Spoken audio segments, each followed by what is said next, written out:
Genesis 17.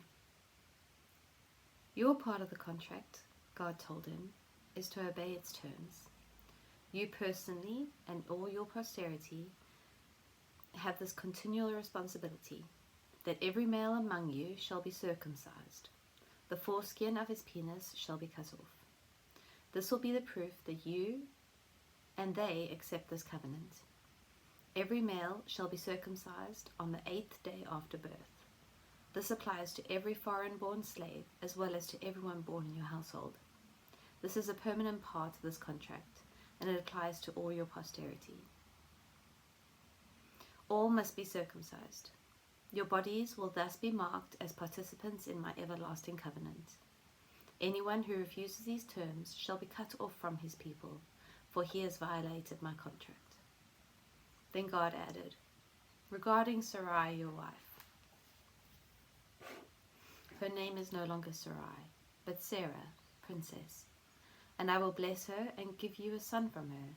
Yes, I will bless her richly and make her the mother of nations. Many kings shall be among your posterity. Then Abraham threw himself down in worship before the Lord, but inside he was laughing in disbelief. Me, a father, he said in amusement. Me, 100 years old, and Sarah to have a baby at 90? And Abraham said to God, yes, do bless Ishmael. No, God replied, that isn't what I said. Sarah shall bear you a son, and you are to name him Isaac, laughter. And I will sign my covenant with him forever, and with his descendants. As for Ishmael, all right, I will bless him also, just as you have asked me to. I will cause him to multiply and become a great nation. 12 princes shall be among his posterity. But my contract is with Isaac, who will be born to you and Sarah next year at about this time. That ended the conversation, and God left. Then, that very day, Abraham took Ishmael his son, and every other male born in his household or bought from outside, and cut off their foreskins, just as God had told him to. Abraham was 99 years old at that time, and Ishmael was 13. Both were circumcised the same day, along with every other men and boys of the household, whether born there or bought as slaves. Genesis 18. The Lord appeared again to Abraham while he was living in the oak grove at Mamre. This is the way it happened. One hot summer afternoon, as he was sitting in the opening of his tent, he suddenly noticed 3 men coming towards him. He sprang up and ran to meet them and welcomed them. Sirs, he said, please don't go any further. Stop a while and rest here in the shade of this tree, while I get water to refresh your feet and a bite to eat to strengthen you. Do stay a while before continuing your journey. All right, they said. Do as you have said. Then Abraham ran back to the tent and said to Sarah, quick, mix up some pancakes. Use your best flour and make enough for the 3 of them. Then he ran out to the herd and selected a fat calf and told a servant to hurry and butcher it. Soon, taking them cheese and milk and the roast veal, he set it before the men and stood beneath the trees beside them as they ate. Where is Sarah, your wife? They asked him. In the tent, Abraham replied. Then the Lord said, next I will give you and Sarah a son. Sarah was listening from the tent door behind him. Now Abraham and Sarah were both very old, and Sarah was long since past the time when she could have a baby. So Sarah laughed silently. A woman my age have a baby? She scoffed to herself. And with a husband as old as mine? Then God said to Abraham, why did Sarah laugh? Why did she say, can an old woman like me have a baby? Is anything too hard for God? Next year, just as I told you, I will certainly see to it that Sarah has a son. But Sarah denied it. I didn't laugh, she lied, for she was afraid. Then the men stood up from their meal and started on towards Sodom, and Abraham went with them part of the way. Should I hide my plan from Abraham? God asked.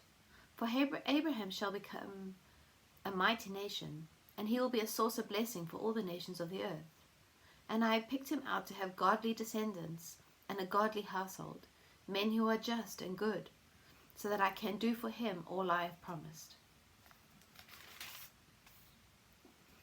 So the Lord told Abraham, I have heard that the people of Sodom and Gomorrah are utterly evil, and that everything they do is wicked.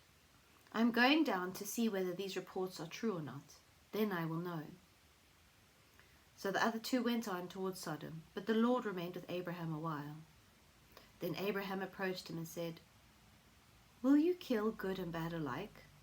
Suppose you find 50 godly people there within the city. Will you destroy it and not spare it for their sakes? That wouldn't be right. Surely you wouldn't do such a thing, to kill the godly with the wicked.